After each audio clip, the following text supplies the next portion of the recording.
I was transferred to an actual commission warship in San Diego. So the actual two bottom rows mainly deal with the time I spend at sea deploying to the Middle East and the Horn of Africa and to the South Pacific, Malaysia, the Philippines. This thing right here, it's called an ESWAS pin. In the Navy, it's specifically known. It means Enlisted Surface Warfare Specialist. In order to earn it, you actually have to tour the ship that you're assigned to numerous times, identifying all of the major components, all of the weaponry, so on and so forth. And then you have to be able to explain it to a panel of judges who are members of the crew.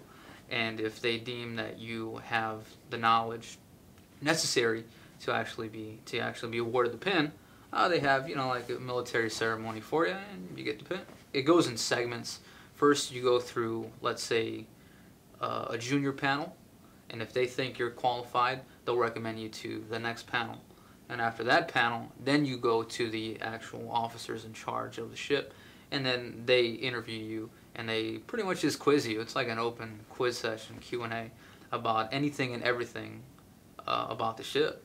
Pretty much everything is fair game. The whole process takes, like, I guess if you're pretty motivated, it'll take you 3 months. If you work on it diligently, maybe probably 8 months.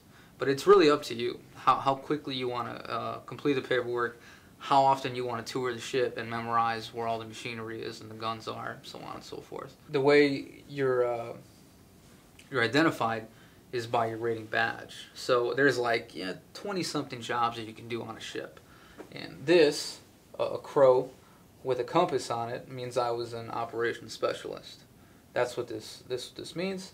And there are 2 chevrons here indicating that I was a second-class petty officer, which is in pay grade of E5. So the pay grades go from E1 to E9, and I was an E5.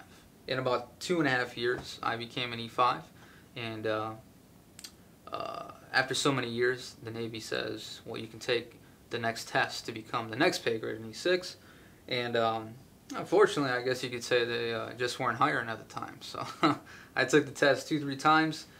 The slots were very, very limited.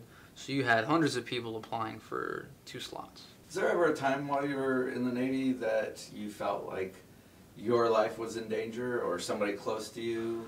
Oh yeah, I think I guess the time I was